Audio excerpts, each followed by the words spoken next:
Ever wonder how an insurance company can promise to pay for something that hasn't happened yet? Like a car crash or a hurricane?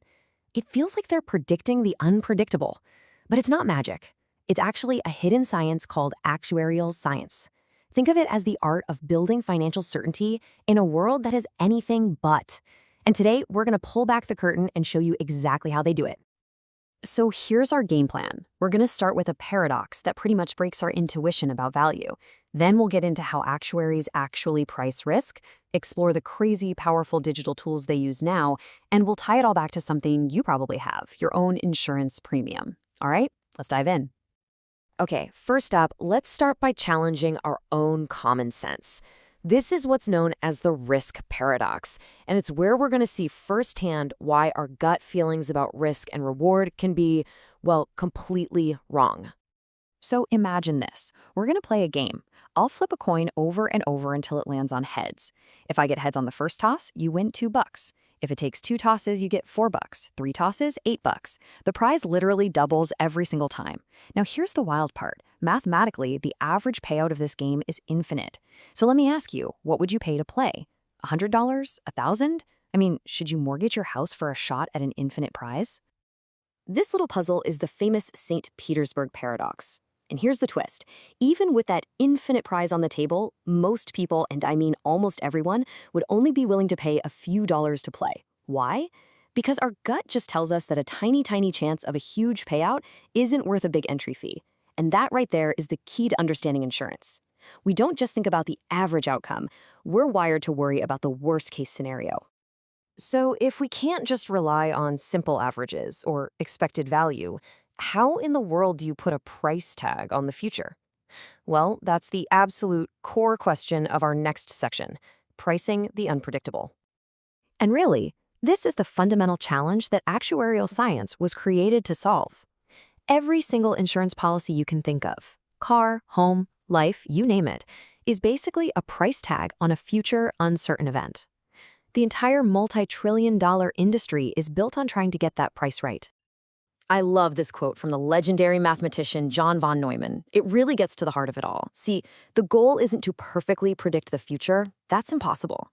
The goal is to build mathematical models that are reliable enough to work in the messy real world. And the St. Petersburg paradox shows us exactly that. A model based only on expected value just doesn't work.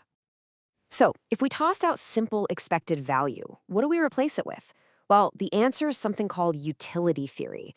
The big idea here is that people don't try to maximize their dollars. They try to maximize their utility, which is just a fancy word for overall satisfaction or well-being. Think of it this way. The pain you'd feel from losing $1,000 is way bigger than the joy you'd get from gaining an extra 1,000. That's why we're totally willing to pay a small, certain premium to avoid a potentially huge, uncertain loss. We're not just buying protection, we're buying peace of mind.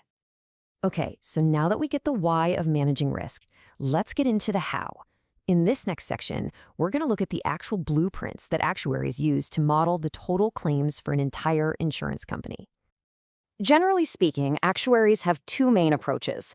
The individual risk model is what you might call a bottom-up method. It looks at every single policy, your car, my house, and adds up all the individual potential risks. Now, the collective risk model is the opposite. It's top-down. It completely ignores individual policies and instead models 2 big things for the whole group: how many claims are likely to happen and what's their likely average size. This quote is just brilliant, right? It perfectly captures the challenge of modern risk. As our world gets more complex and more technologically advanced, the tools we use to model it have to become way, way more sophisticated. And that brings us perfectly to the modern actuary's code. Which brings us to Section 4, the Modern Actuaries Code. We're talking about a massive shift here, from doing rough back-of-the-envelope calculations to harnessing the incredible precision of modern computing. This, folks, is where the real magic happens. Back in the day, actuaries had to rely on broad statistical shortcuts, like the central limit theorem. It's a fantastic tool for getting a rough idea of the average outcome. But here's the problem. It doesn't tell you much about the extremes. And in the insurance world, it's the extremes, the 100-year floods, the massive hurricanes, that can literally bankrupt a company. Now hold on, don't worry about trying to understand this code. Seriously, you don't need to.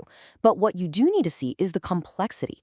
This is a function written in R, a programming language that's super popular with actuaries, and it's specifically designed to calculate the probability of an insurer going broke. This is the incredible leap from approximation to precision, and it's what makes modern insurance even possible. And that code is just one tool in a massive toolbox. The modern actuary uses all sorts of advanced techniques. We're talking about generalized linear models to find hidden patterns in data, Monte Carlo simulations to run thousands of what-if scenarios, and things like Panger's recursion to calculate super complex probabilities with unbelievable speed. It is a whole new world of risk management. Okay, so we've thrown a lot of complex ideas at you, but how does any of this actually affect you? Well, that's exactly what our next section is about. We're going to connect all this high-level theory to something we all have to deal with: our car insurance bill. Have you ever wondered why your car insurance rate goes down when you don't get into an accident? It's all thanks to something called a bonus-malus system. It's actually a pretty simple idea. If you're a good, claim-free driver, you get a bonus in the form of a lower premium. But if you have an accident and file a claim, you get a malus, and your rate goes up. It's a real-time system for rewarding low-risk behavior, and it's built entirely on the principles of actuarial science. But how do they figure out how much of a bonus or a malus to give you? It is definitely not random. Actuaries sift through enormous data sets to figure out which factors are most likely to lead to a claim. And as you can see on the simplified table, things like where you live, city versus countryside, the kind of car you drive, and even your job can all affect your premium. It's like a giant puzzle, and every single piece of data helps them get the price just right. So we've seen how actuarial science touches our car insurance, but trust me, the impact is so much bigger than that. In our final section, we're going to zoom all the way out and look at the massive, economy-wide impact of this invisible science. Just listen to this quote from the great physicist Richard Feynman. He said, "We used to call 100 billion an astronomical number, but today it's an economical one." Just let that sink in. The numbers that our global economy runs on are so big, they're hard to even wrap your head around. And it's the job of actuaries to make sense of it all. So why does all of this really matter? Well, because without actuarial science, the modern world as we know it simply could not exist. It is the hidden engine that powers our entire economy. It provides the stability we need for everything from global trade to your home mortgage. It's the reason you can be confident that if you ever have to make a claim, the money will actually be there to pay for it. I think this official definition from the U.S. Department of Labor just says it all perfectly. Actuaries are, in a very real sense, the architects of our financial security. They're the ones in the background, designing the complex systems that protect all of us from the devastating financial impact of risk. They are truly the unsung heroes of the modern economy. So, we figured out how to put a price on car accidents and house fires. But what about the risks of tomorrow? I mean, think about it. We're talking about cyber attacks that could cripple entire nations, climate events that can literally redraw maps, the commercialization of space travel. The future is more uncertain than ever. And the real question is, can our architects of certainty keep up?